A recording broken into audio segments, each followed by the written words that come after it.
হয় মই যোৱা 1 জুন তাৰিখে মই এটা থিমছ লৈ প্লাষ্টিক মুক্ত ব্ৰহ্মপুত্ৰ থিমছ লৈ এখন পেলনীয়া প্লাষ্টিক বটলৰ পৰা নিৰ্মিত এখন বুটেৰে মই এটা 13 দিনীয়া যাত্ৰা কৰি আহিছিলোঁ। যাত্ৰাত মই আজি 5 নম্বৰ দিন আৰু 5 নম্বৰ দিনা মই আহি কাজিৰঙা পালোহি আৰু কাজিৰঙাত মোক ফৰেষ্ট ডিপাৰ্টমেণ্টৰ কৰ্মচাৰীয়ে মোক ক'লে যে কি আপুনি ইয়াৰ পৰা পাৰ হ'ব নোৱাৰে আৰু পাৰ হ'ব নোৱাৰে বুলি কৈ ৰখাই থৈ বহুত সময় ৰখি থলোঁ। তাৰ পিছত মই তেখেতলোকক ৰিকুৱেষ্ট কৰিলোঁ যে কি মই ইয়াৰ পৰা ক'ত যাম কি কৰিম, তো তেখেতলোকক মোক আইডিয়া কিবা এটা সহায় কৰি দিয়ক। তেখেতলোকে অলপ আগবঢ়াই দিলে ধনচিৰি মুখলৈ, যিহেতু মই ধনচিৰি মুখত নোপোৱাৰ প্ৰায় 20 কিলোমিটাৰ আগত মোক ৰখাই উভতি যাবলৈ কৈছিলে, কিন্তু মই তেখেতলোকক ৰিকুৱেষ্ট কৰিলোঁ যে কি মই ক'ত যাম কি কৰিম কেনেকৈ কি কৰিম একো অপশ্যনেই বুজি নাপাইছিলোঁ, মোৰ কামেই নকৰা হৈ গৈছিলে যেতিয়া মোক ৰখাই দিলে। তাৰপিছত মই পোনপ্ৰথমে কাজিৰঙা টুৰ গাইড এছ'চিয়েশ্যনক ধন্যবাদ জ্ঞাপন কৰিছোঁ, অল আছাম টুৰ গাইড এছ'চিয়েশ্যনকো ধন্যবাদ জ্ঞাপন কৰিছোঁ, যিহেতু মই ধনচিৰিৰ পৰা ওলাই অহাৰ সহায় কৰিছে। তেখেতলোকে আমাক ট্ৰাক দিছে, তেখেতলোকে থাকিবলৈ দিছে, খাবলৈ দিছে, তেখেতলোকক মোৰ অন্তৰৰ পৰা ধন্যবাদ জ্ঞাপন কৰিছোঁ। আৰু পোনপ্ৰথমে মোৰ এটাই প্ৰশ্ন যে কি ব্ৰহ্মপুত্ৰখন নেশ্যনেল হাইৱে 2 বুলি কয় আৰু নেশ্যনেল হাইৱে 2 যে কি এইটো ৱাটাৰৱেজ 2 বুলি কয় আৰু 2ত কাজিৰঙা পৰে মই মানে জনা নাছিলোঁ, যে কি মই ভাবিছিলোঁ যে কি কাজিৰঙা নেশ্যনেল পাৰ্ক হয় বন্ধ, আমি জ্ঞাত যে কি কাজিৰঙা নেশ্যনেল পাৰ্ক বন্ধ হৈ আছে, আমি কাজিৰঙাৰ বাহিৰে যাম, ব্ৰহ্মপুত্ৰৰ ফালৰ পৰা যাম। আৰু যিহেতু সৰ্বানন্দ সোণোৱাল ডাঙৰীয়াই বিগত কালচোৱাত ইমান শক্তিশালী ৰূপ ৱাটাৰৱে 2ৰ ডেভেলপমেণ্টত ইমান শক্তিশালী কাম কৰি আছিলে যে কি আমাৰ চকুৰ আগতে বগীবিলত ইমান ডাঙৰ এটা কাৰ্গো প'ৰ্ট টুৰিষ্ট জেটি ইমান ধুনীয়া আনি বনাইছেহি যে কি আমি নথৈ আনন্দিত হৈছিলোঁ ডিব্ৰুগড়বাসীয়ে। কিন্তু মই এতিয়া অনুভৱ হৈছে যে কি কাৰ্গো জাহাজকেইখন কেনেকৈ পাৰ হৈ যাব, যিমান টুৰিষ্ট ভেছেল আছে বাৰিষা কেইদিন কি টুৰিজিম কাম নকৰিব নেকি তেখেতলোকে, যে কি এনেকুৱা যদি যোৱাৰ হেৰিয়ে নাই তো তেনেহ'লে ৱাটাৰৱে 2 বন্ধৰূপেই ল'ব এদিন নহয় এদিন। DFO মই তেখেতলোকক চবকে ক'লোঁ যে কি তেখেতলোকে কৈছে যে কি আমাৰ প্ৰি পাৰ্মিশ্যন নাই, সেইকাৰণে আমি যাবলৈ নিদিয়ে। ঠিক আছে, মই ভুল হৈছিলে, মই কিন্তু ভাবিছিলোঁ যে কি এইটো নেশ্যনেল হাইৱে ৱাটাৰৱে 2 বুলি ভাবিছিলোঁ, যিহেতু মই ৱাটাৰৱে ব্ৰহ্মপুত্ৰৰ ফালেদি যাম, মই কাজিৰঙা নেশ্যনেল পাৰ্কৰ ছাইডেদি নাযাওঁ, যিহেতু মই ব্ৰহ্মপুত্ৰ এইটো ছাইডেদি যাম। আৰু তেখেতলোকে কোৱা মতে বোলে ব্ৰহ্মপুত্ৰখন গোটেইখন তেখেতৰ কাজিৰঙা নেশ্যনেল পাৰ্ক, হয়তো মই নাজানো, কিন্তু মোৰ এটা দুখ লাগিছে যে কি মই এটা অসমৰ শ্লোগান, অসমক মই প্ৰদূষণমুক্ত প্লাষ্টিক মুক্ত শ্লোগানেৰে এটা 13 দিনীয়া যাত্ৰা কৰি আছিলোঁ, যি যাত্ৰাত মই ঘাট প্ৰতিঘাটে আহি আছিলোঁ। হয়, মোক এই ৰখাই দিয়াৰ কাৰণে মই এতিয়া ট্ৰাকত আনিছোঁ, আকৌ চিলঘাট যাম, মই এই যাত্ৰাটো সমাপ্ত কৰি নিদিওঁ, কিন্তু মই এটা লক্ষ্য বান্ধি লৈছোঁ, মই গুৱাহাটীত যাম, কেলৈ কি অসমবাসীৰ আশীৰ্বাদ আছে, সেই আশীৰ্বাদ লৈ মই এই যাত্ৰাটো আধাতে কেঞ্চেল নকৰি মই এতিয়া নতুনকৈ চিন্তা কৰিছোঁ যে কি মই ইয়াৰ পৰা ট্ৰাকত উঠাই চিলঘাট যাম, চিলঘাটৰ পৰা মই আকৌ কণ্টিনিউৱাছলি কৰিম। কিন্তু মোৰ মনত এটাই দুখ লাগিলে যে কি যি কাজিৰঙা কৰ্তৃপক্ষ আছে তেখেতলোকে এটলিষ্ট আমাক সহায় জনাহেঁতেন ভাল লাগিলেহেঁতেন, যে তেখেতলোকে এখন বোটেদি এস্কৰ্ট দি আমাক যদি পাৰ কৰি দিলেহেঁতেন, মই তেতিয়া ভাবিলোহেঁতেন যে কি হয় চবেই অসমৰ কথা ভাবিছে, আমি অসমৰ কথা ভাবি কাম কৰি আছোঁ। কিন্তু এনেকৈ হ'লে যে কি অসমৰ যদি কাম কৰিবলৈ কিছুমান ব্যক্তি এনেকৈ পাৰ্মিশ্যন ল'ব লাগে, সেইবুলি হ'লেতো কোনো অসমৰ বিষয়ে কোনো আৰু এদিন চিন্তা কৰাৰ মোৰ মনত আকৌ এটা ভাৱ আকৌ উদয় নহ'ব। মই সেইটো কাৰণে বহুত দুখ পাইছোঁ আজি মনত, যে কি মই অসমক লৈ কাম কৰিব বিচাৰি আছিলোঁ, অসমক প্লাষ্টিক মুক্ত এটা সামান্য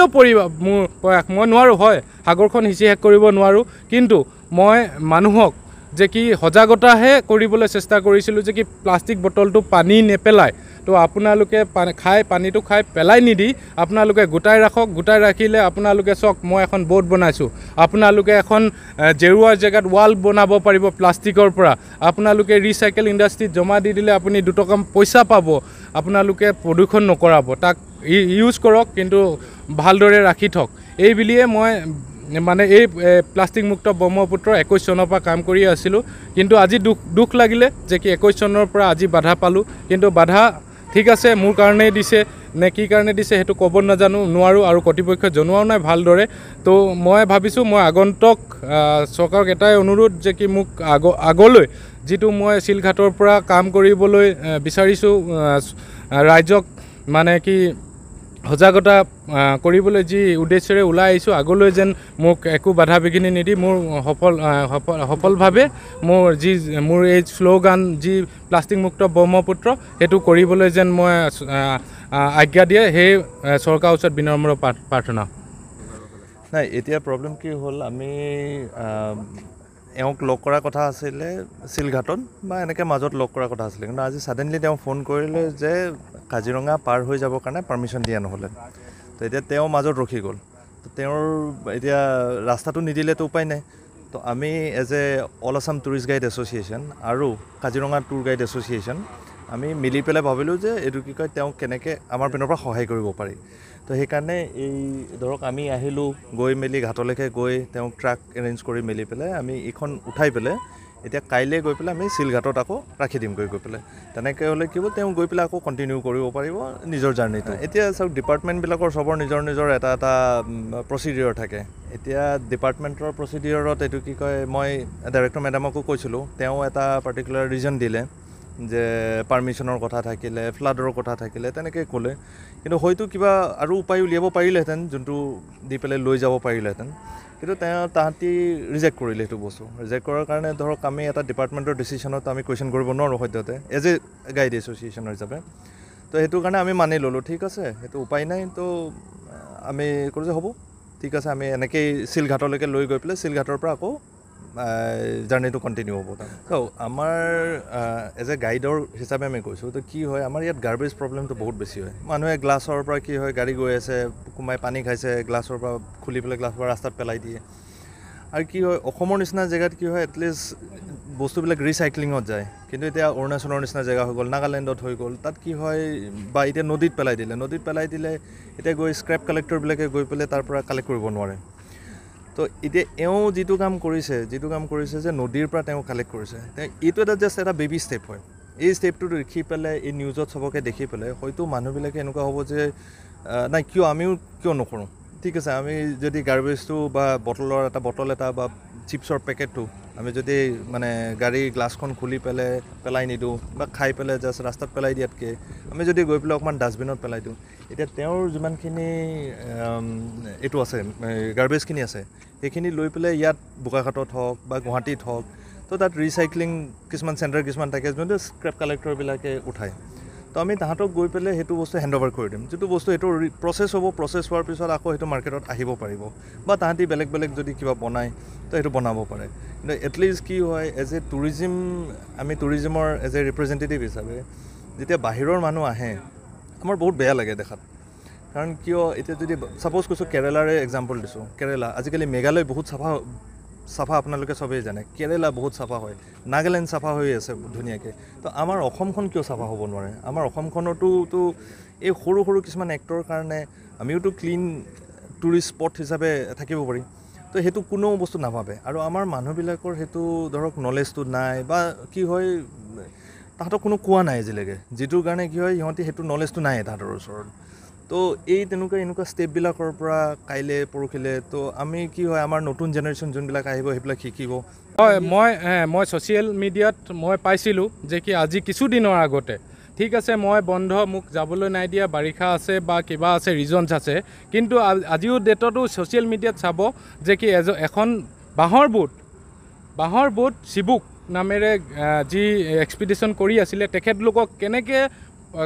কৰ্তৃপক্ষই পাৰ কৰিবলৈ দি বিশ্বনাথ ঘাটলৈকে যাবলৈ দিলে সেই কথাটো কিন্তু মই বুজি নাপালোঁ যে কি এজন মানুহৰ কাৰণে এক্সপিডিশ্যনৰ কাৰণে ৰিস্ক হয় আৰু আনজনৰ তেখেতৰ লগত ইণ্টাৰনেশ্যনেল মিডিয়া পাৰ্চনো আছিলে যিহেতু আৰু ডাঙৰ ভয়াৱহ আছিলে তেখেতলোকৰ কিন্তু মই বুজি নাপালোঁ যে কি অকল এইটো মোৰ কাৰণে হ'ল নে চিবুকৰ কাৰণে নাৰাখিলে কেলে মই সেইটো বুজি নাপালোঁ আৰু তাত অহৰহৰ জাহাজ চলি আছে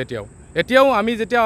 অহা যোৱা কৰি আছোঁ, নাও চলি আছে, কিন্তু অকল প্লাষ্টিক বুটেৰে নিৰ্মিত কাৰণেই বন্ধ কৰিলে নে অসমখনক প্ৰদূষণমুক্ত কৰাৰ কাৰণে বন্ধ কৰিছে সেইটো আমি এতিয়া ক'ব নোৱাৰিছোঁ। কৰ্তৃপক্ষই আমাক জনোৱাও নাই। আমি সেইকাৰণে মানে মনটো দুখ লাগিছে, এতিয়া ক'বলৈ ভাষা নাই মানে মোৰ। ধন্যবাদ। আমাৰ ৰোমাঞ্চ আপডেট ইউটিউব চেনেল আৰু ৰোমান বৰুৱা পেজৰ ভিউৱাৰ্ছসকলক দেখুৱাইছোঁ পৰিৱেশটো আচলতে আৰু যি কাম প্ৰশংসনীয় কাম, সেই কামত আচলতে অসমবাসীয়ে সহায় কৰিছে, ডিব্ৰুগড়বাসীয়ে সহায় কৰিছে। আৰু আমি বোকাখাটবাসীৰ হৈও আমি এই মুহূৰ্তত অকণমান দাদাক হেল্প কৰিম বুলি ভাবি আমি লৰি ঢাপৰি আহি একত্ৰিত হৈছোঁ।